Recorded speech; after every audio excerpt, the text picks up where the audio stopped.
Praticien, bonjour, c'est Salim du coindespraticiens.fr, lecoindespraticiens.fr pour être plus exact.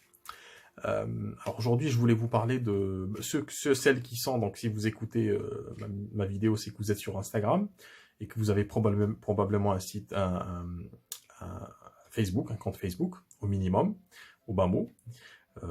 Donc si vous êtes sur ces médiums-là, ces réseaux sociaux-là, il y a des erreurs à ne pas faire si vous voulez vraiment développer votre activité, si vous voulez développer une belle visibilité, une bonne visibilité. Alors l'une des erreurs qu'on commet, alors j'en ai parlé dans un article que j'ai publié sur mon blog, hein, c'est les 10 erreurs fatales à ne surtout pas commettre, surtout pas faire si vous êtes sur Facebook ou Instagram. Alors aujourd'hui, je voulais aborder une erreur parmi ces erreurs-là. Et c'est celle du choix du réseau social. Dans quel réseau social êtes-vous?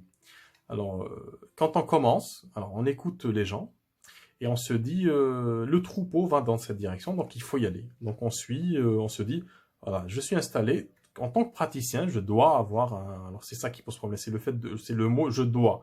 Alors cette obligation, je sais pas d'où elle vient, je dois être sur tel ou tel réseau social.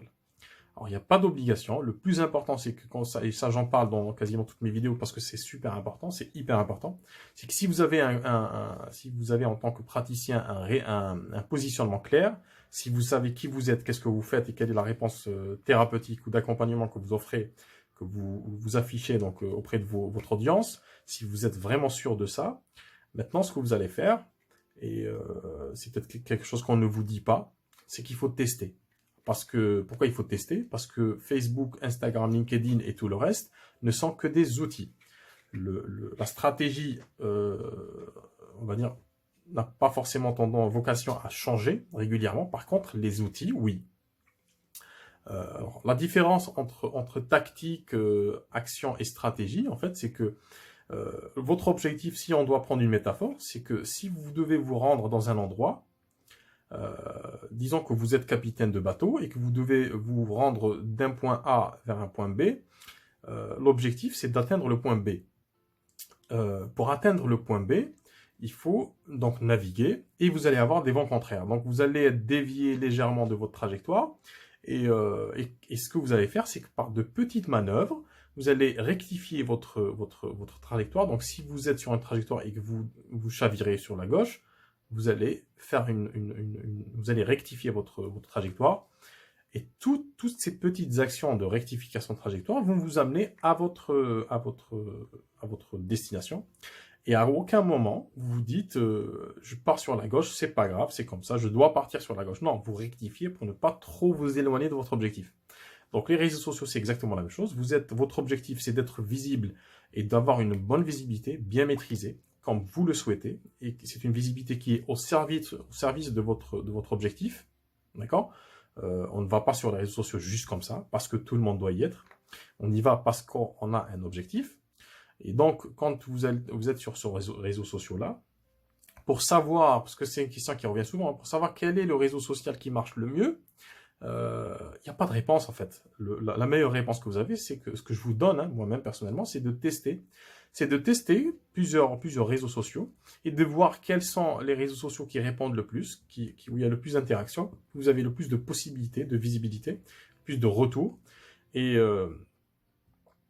si sur les 4, 5, 6 réseaux sociaux sur lesquels vous publiez régulièrement, vous voyez qu'il y a sur un ou deux plus de retours, ben vous allez vous focaliser sur ces réseaux sociaux-là. Ça ne sert à rien d'ailleurs, vous n'avez pas le temps, il vous faut une équipe pour faire ça, où il faut être vraiment du métier pour diffuser cette information-là de manière massive sur 5 ou 6 ou 7 réseaux sociaux. C'est trop de travail, c'est pas le but. Le but, c'est de voir quel est le réseau social, quel est ce levier-là, qui va être le plus intéressant pour vous.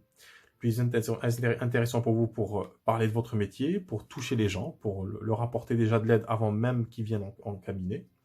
Et ça, c'est hyper important de savoir, de se faire sa propre expérience. Donc, malgré tout ce qu'on va vous dire sur Internet, vous allez entendre énormément de choses, hein, et parfois ça donne le vertige parce qu'on a On a le problème, c'est ça, c'est quand on n'est pas du métier, on a énormément de conseils qui sont parfois très très contradictoires, venant même de certains praticiens. Alors, il faut savoir que certaines personnes sont beaucoup plus à l'aise sur certains réseaux sociaux que sur d'autres. Leur voix porte plus, donc on ne peut pas mimer ou calquer la communication d'une autre personne parce que c'est pas vous. Vous êtes une personne différente et peut-être que vous allez trouver beaucoup plus d'affinité dans certains. Votre public va être peut-être dans un réseau social et pas dans un autre. Oui. Donc, et comment savoir quel est le réseau social qui marche le mieux? C'est au niveau de l'interaction. Si vous commencez à recevoir des messages, des likes, des personnes qui interagissent avec vos publications, c'est qu'il y a quelque chose qui prend. Et la magie prend, si vous voulez. Il y a un lien qui se crée. Donc, quand vous voyez ce lien-là, donc vous allez vous focaliser sur ce réseau social-là qui marche. La deuxième étape serait justement d'analyser, de prendre un moment, peut-être une fois par semaine, se poser, de regarder au niveau des statistiques, soit sur Facebook, sur Instagram, ça, et de voir quelles sont les publications qui marchent, entre guillemets, qui marchent le mieux, quelles sont celles qui attirent le plus d'interactions, qui créent le plus d'interactions. Et puis, quel est le format? Est-ce que c'est de la vidéo qui intéresse le plus? Est-ce que c'est l'image? Est-ce que c'est la citation? Est-ce que c'est des études de cas? Est-ce que c'est les conseils? Est-ce que c'est les astuces? Donc, à vous de voir. En fait, ce que vous allez faire, c'est que ça va être un terrain de jeu. C'est votre bac à sable, hein, digital. Et vous allez essaimer, vous allez planter comme ça différents types de graines, différents types de publications, de contenu. Et vous allez voir quel retour, quel réseau social répond le mieux à votre message, et puis quels sont les types de publications qui créent le plus de liens. Donc c'est comme ça que vous allez savoir quel est le réseau social le plus intéressant pour vous.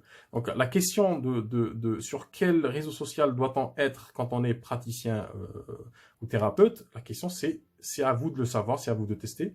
Alors petite précision aussi pour certains réseaux sociaux, hein, ils n'ont pas tous le même temps, on n'utilise pas tous le même temps, c'est-à-dire que si vous utilisez LinkedIn, si vous comparez par exemple entre LinkedIn et Instagram, c'est pas du tout la même façon de communiquer. Pourquoi? Parce que historiquement, Instagram est le réseau social de Facebook, donc c'est un dérivé de Facebook. Il a été racheté par Facebook et il est plutôt orienté, il est plutôt audiovisuel. Donc c'est pas trop de texte. On peut faire du texte dessus, mais les formats déjà sont carrés sur les images. Donc c'est quelque chose d'assez visuel. Donc vous pouvez construire une identité visuelle, pardon.